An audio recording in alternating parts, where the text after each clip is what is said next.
Welcome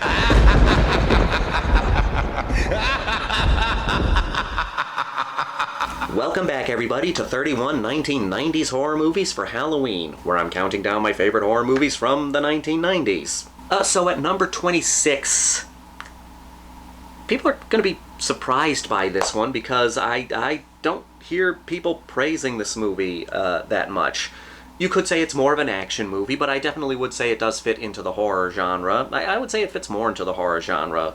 And yeah, I can't help it. I enjoy this movie. At number 26, we have Deep Blue Sea.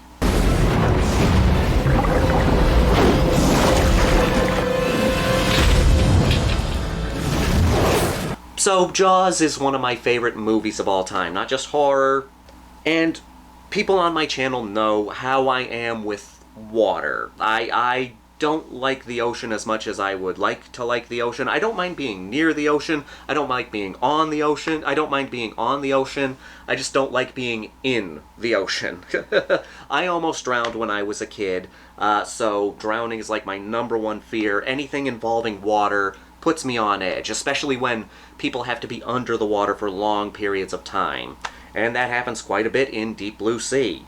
So because of that whole aspect, because of the fact that deep water freaks me out, because of the fact that the thought of drowning freaks me out, any horror movie that involves water is gonna get to me. And Deep Blue Sea is a legitimately good movie, I think. I don't think it gets the respect it deserves for how good it is. I mean, yes, it is a B movie, or at least has the feeling of a B movie. I mean, it's like, Deep Blue Sea is like if those sci-fi original movies that we used to get all the time actually put in effort, actually cared, actually tried to make something really good, and had more of a budget behind it. I mean, the idea is goofy. Yeah, it is, but there's nothing wrong with that. I'm all for goofy ideas. I mean, hell, if you saw my list of 80s horror movies, you know how okay I am with goofy ideas. You have this research facility in the middle of the ocean that has these mako sharks, and they've figured out a way to cure Alzheimer's with these sharks, but the experiment they're doing on these sharks have resulted in the sharks becoming smarter. As you would expect in a movie like this, one thing leads to another. The sharks get loose in the facility floods, and it starts hunting, and these sharks start hunting down and killing off our main characters.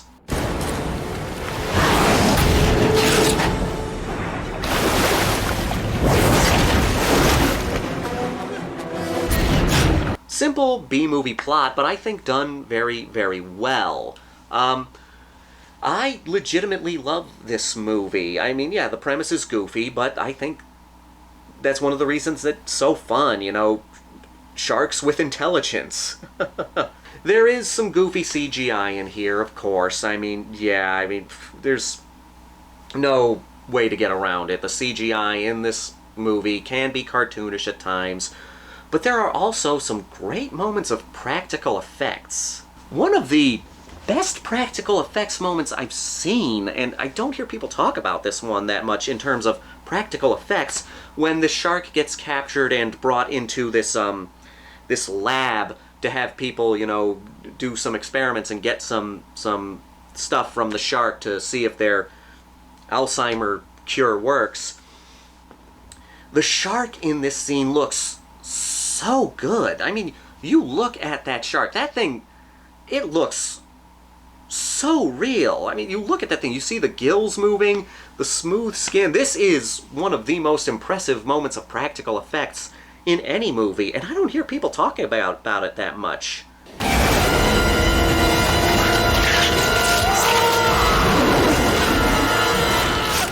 We all know about that famous bait and switch, one of the most well-known jump scares in a movie, where you have Samuel L. Jackson giving this long speech, and yeah, you think he's gonna bring them together, and you don't think he's gonna die until like closer to the end of the movie, but then he instantly gets eaten, which nobody saw coming. That's a fantastic jump scare and a fantastic bait and switch. First, we're gonna seal off this.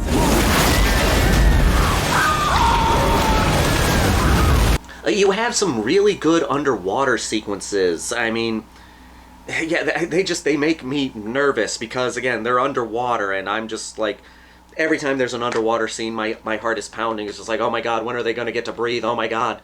I don't like the feeling of being underwater, and I especially hate the thought of being underwater while trapped inside something, because these people are in this facility, so there are times when they have to swim through these long corridors filled with water. It's just like, oh my god, when are you going to find a place to breathe? It just, like, it bothers me.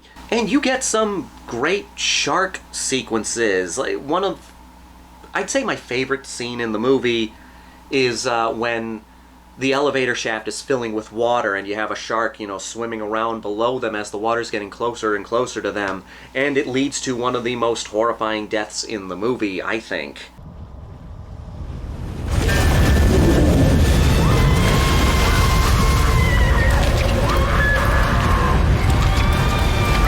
But I enjoy the characters in this movie, and I don't want to see them die. And this is a movie that's not afraid to kill off likable characters.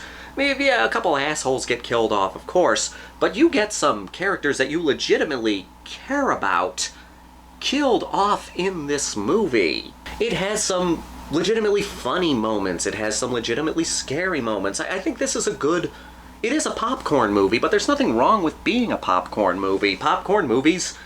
The reason popcorn movies are so much fun is because they know they're popcorn movies. They know you're just there to watch and have a good time, and I think Deep Blue Sea is one of the perfect popcorn movies.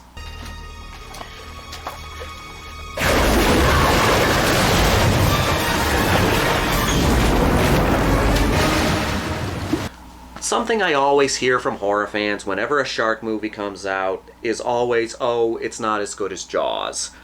Of course it's not as good as Jaws. That's why it's Jaws. Nothing's going to live up to the standards of Jaws. If you go into every movie wanting it to live up to the standards of an all-time classic, you're always going to be disappointed. So don't go into Deep Blue Sea expecting Jaws. Go into Deep Blue Sea expecting Deep Blue Sea. Give the movie a chance. Just go in to have a good time, and you will probably have a good time. I know this movie has plenty of its naysayers, and that's fine. Not everybody has to like the same thing, but I personally think that Deep Blue Sea is just a fun popcorn flick. And what could be better than a fun popcorn flick for Halloween? Because a big part of Halloween is having fun. So, yeah, okay, if you just want to have fun this Halloween season, why not pop in Deep Blue Sea? Get a group of friends together, get some popcorn together, and just have a good time with a fun little movie. Deep Blue Sea is on my list. I'm not ashamed to have it on my list. I love Deep Blue Sea. You ate my bird.